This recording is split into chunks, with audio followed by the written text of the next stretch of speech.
Boa tarde a todos.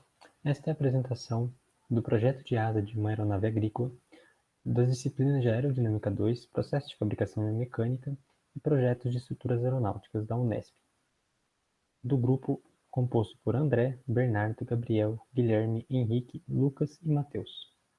Essa apresentação tem por objetivo complementar os resultados apresentados no relatório final entregue a cada disciplina. O objetivo geral comum a todas as disciplinas era que o grupo deveria projetar uma asa para uma aeronave com aplicações agrícolas. Além disso, cada disciplina possuía objetivos particulares. Em aerodinâmica, o objetivo era maximizar a relação de desempenho da equação 1, atendendo à restrição de stall de ponta de asa apresentada na equação 2.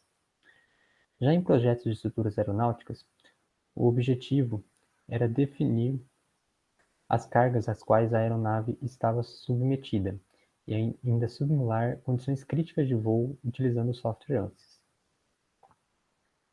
Já em processo de fabricação mecânica, o objetivo era definir o material e os métodos de fabricação que seriam utilizados para a fabricação da asa. No início do projeto foi realizada uma análise aerodinâmica para a definição da asa. Foram realizadas simulações no XFLR5, utilizando as análises VLM1 e LLT. Além disso, foi utilizado um algoritmo que a equipe desenvolveu para poder validar a escolha da asa. A primeira etapa do algoritmo, etapa de aprendizagem, consistia em variar alguns parâmetros, como a corda, a envergadura e o diedro da asa, e ver como esses parâmetros influenciavam no fator de desempenho. Através dessa primeira análise, foram simuladas 176 asas e percebeu-se que aquelas que possuíam o melhor desempenho eram asas sem diedro e com grande razão de aspecto. Através desses resultados, a equipe também definiu que a envergadura da asa seria de 14 metros. Utilizando esses dados como inputs, a segunda fase do algoritmo, a etapa de otimização, teve início. Nessa etapa foram analisadas mais 60 asas e foi escolhida aquela com o melhor desempenho. Essa asa possui o aerofólio NACA 4412, geometria trapezoidal, uma corda raiz de 1,1 metro, uma corda ponta de 0,7 metro e uma envergadura de 14 metros, como citado anteriormente. A partir da asa definida, foi possível analisar algumas características aerodinâmicas, utilizando a teoria de linhas de sustentação através da simulação do XFR5. As curvas polares puderam ser traçadas e observadas. Na curva CL por alfa, encontramos o CL máximo de 1,881, no ângulo alfa de 21. A curva CL por CD alfa, encontramos o CL/CD máximo de 45,42, no ângulo de 1 grau, e a marcação vermelha indica a condição de stall em ponta de asa, que é um ângulo alfa igual a 6. Encontramos a curva CL por CD e o desempenho de 32,15.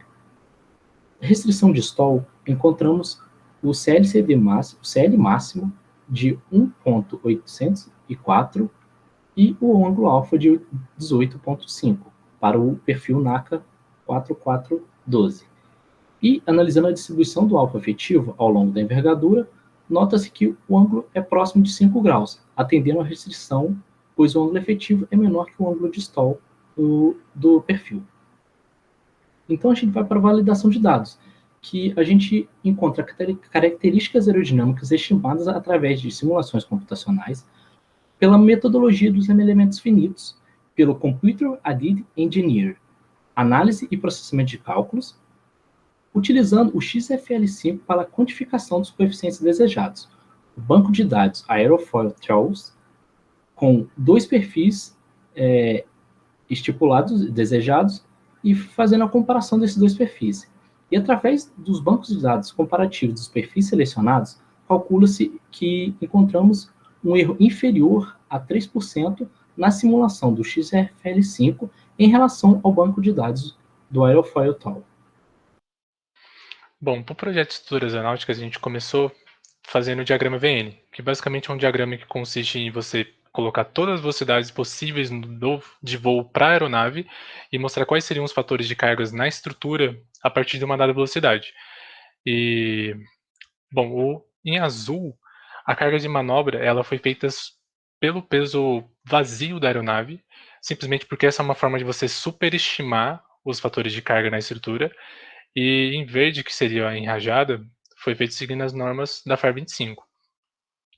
No diagrama VN, a gente selecionou 4 pontos, e esses 4 pontos representam, 1 ao 3 representam cargas longitudinais, sendo que o primeiro é uma carga para velocidade de stall, o 3 para velocidade de mergulho, o 2 para velocidade num ponto de rajada, sobre um fator de carga de rajada, e todos eles foram supondo arredondamento acelerado antes de uma rampa de subida, como uma forma de você simplificar os cálculos. E o ponto 4 foi o único ponto laterodirecional, de carga laterodirecional, e foi supondo uma máxima aceleração instantânea para uma rolagem.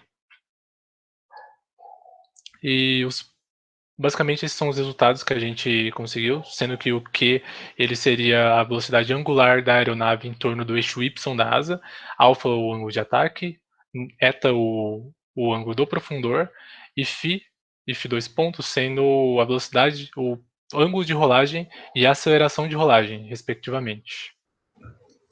Bom, a geometria escolhida e desenhada no Space Plane para a caixa de torção da semiasa foi do tipo bilongarina engastada, tendo 2 stringers entre as longarinas principal e secundária e 10 nervuras distanciadas de 0,7 metros entre si, sendo que a semiasa possui 7 metros. Essa geometria pode ser observada na figura do canto superior esquerdo, onde observa-se as nervuras em amarelo, a longarina principal em verde claro e a secundária em verde escuro, além dos 2 stringers em vermelho.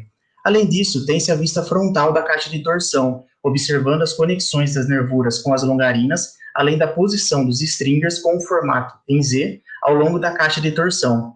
Nessas figuras pode-se observar o formato em I das longarinas, assim como o formato das nervuras e dos stringers. Desta forma, a partir da geometria desenhada, pôde-se gerar a malha, havendo um espaçamento de 15 milímetros entre cada elemento. Com essa malha, foram simuladas as diferentes condições de voo, nuances, sendo que nessa primeira figura, observa-se a forma deformada da asa para uma condição de mergulho, tendo um deslocamento máximo de 0,93 metros na ponta da asa. Em seguida, escolheu-se um painel da semiasa, sendo esse painel escolhido e as tensões cisalhantes desses painéis ilustradas nessa segunda figura. Assim, simulando esse mesmo painel para as diferentes condições de voo, temos a tabela apresentada a seguir. Nessa tabela, tem-se os valores das tensões de cisalhamento e tração máxima no painel, as forças máximas de cisalhamento e tração nos reforçadores retos e curvos, assim como os momentos fletores e torsores máximos nos reforçadores retos e curvos, para as diferentes condições analisadas. Nessa tabela, podemos citar alguns valores máximos, como a tensão de cisalhamento máxima no painel, que foi de 214,3 MPa para a condição de stall, a tração máxima nos reforçadores, que foi 11,429 kN para a condição laterodirecional, o momento torsor máximo de 0,44575 Nm para a condição laterodirecional, o momento fletor máximo de 65,088 Nm para a condição de rajada e o cisalhamento máximo nos reforçadores, que foi de 460,39 N para a condição laterodirecional. O critério usado na escolha dos materiais foi o método de Ashby. Primeiro foi definida a expressão do índice de mérito, e para isso levou-se 2 coisas em consideração. Primeiro foi a diminuição da massa e também a resistência a cargas aerodinâmicas, já que na aviação agrícola tem interesse na carga de insumos, tornando o avião mais leve e com uma resistência maior, essa carga pode ser aumentada. Após encontrar o índice de mérito, se estabeleceu a partir do diagrama de Ashby, que está à direita, quais seriam os materiais com as características suficientes para esses critérios. Dentre eles, 12 materiais foram escolhidos para uma análise mais detalhada. As ligas de alumínio 2, 6 e 7000 têm a característica de serem leves e de fácil conformabilidade, e também possuem um custo baixo. As de titânio possuem uma resistência à corrosão e uma força específica boa, mas de contrapartida o custo delas é mais alto. As ligas de magnésio possuem uma baixa densidade e um baixo custo, mas a resistência não é suficiente. Quanto às ligas de níquel, que possuem uma alta resistência mecânica, porém são muito caras. Também tivemos as ligas de zinco, que têm um problema, que na verdade elas possuem uma baixa temperatura de fusão, o que possibilita o objeto de sofrer uma mudança de fase indesejada. Depois tivemos o aço 1045, que tem alta resistência mecânica e é passível de tratamento térmico. Também tivemos o aço T400, que além de boa resistência mecânica também tem uma boa resistência à corrosão e um acabamento superficial muito bom. Os polímeros, tanto o de fibra de vidro quanto o de fibra de carbono, eles tiveram um problema de não ser adequado pelo alto valor deles. E depois tivemos a madeira, que é o material mais em conta, porém tem alguns dificultadores, como a alta anisotropia dela. Aqui a gente tem a tabela de decisão, e nessa tabela foram dados pesos para as variáveis. No caso do índice de mérito, ganhou peso 4, a resistência mecânica, peso 3, a resistência à corrosão, peso 2, o custo, peso 4. Entrando agora na decisão final do material que será utilizado nesse projeto. Dentre os 5 materiais com os maiores índices de méritos, vamos agora selecionar o material que melhor se encaixa na filosofia do nosso projeto. Por que não o polímero reforçado com fibra de carbono? Ele apresenta ótimas propriedades mecânicas para sua utilização em projeto de asa, porém o seu elevado custo torna inviável financeiramente para sua aplicação em uma asa agrícola. E por que não o aço T400?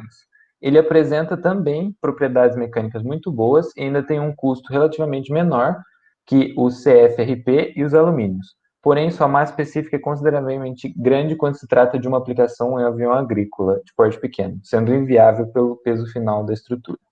Então, nos sobra a escolha entre as diferentes ligas de alumínio, onde temos que os da série 7000 são os que representam as ligas de alumínio mais resistentes. E dentro dessa série de liga de alumínio, a liga 7075, tratada por solubilização e envelhecida artificialmente, T6, é a liga que geralmente é utilizada em componentes aeronáuticos sob maiores tensões, como painéis de asa e stringers. Então, essa será a liga utilizada no nosso projeto. Já para o processo de fabricação dos componentes da asa, temos que para a longarina, que tem para o nosso projeto formato em I, o método escolhido foi o método de extrusão a frio pelo método direto, que consiste numa prensa forçando o material por uma matriz no formato final da peça. A extrusão a frio permite um melhor acabamento e elimina a oxidação do material. Para a fabricação das nervuras, o projeto será o de conformação, onde a chapa é inicialmente cortada no formato no perfil da asa por uma máquina CNC, e após o corte é feito um processo de estampagem para que a nervura atinja o seu formato final. Já para os stringers, eles terão um formato em Z e o método a ser utilizado para a sua fabricação será a estampagem também, onde a chapa é colocada em uma máquina e suas abas serão dobradas pelo punção no formato em Z. Para os painéis de asas, similarmente à nervura, ele deverá passar por 2 processos de conformação. O primeiro deverá ser feito será o corte nos tamanhos desejados de cada painel, também por uma máquina de CNC, e o segundo é uma estampagem do painel de acordo com a curvatura do perfil ao longo da asa, ao longo da corda, no caso. Aí, para finalizar, nós fizemos uma estimativa de custo. Queríamos estimar esse custo final de produção para a asa projetada, porém a maior dificuldade encontrada foi na questão do custo do material, onde fabricantes metalúrgicas e revendedoras só é possível obter o preço do alumínio mediante solicitação de orçamento. Portanto, foi necessária uma pesquisa mais grosseira do preço desse material, assim como mão de obra e maquinário. Por fim, o custo encontrado de fabricação da asa da aeronave agrícola projetada no projeto foi de R$101 mil. E por fim, nós apresentamos o desenho técnico do nosso projeto, com as principais vistas e dimensões do projeto. Muito obrigado a todos.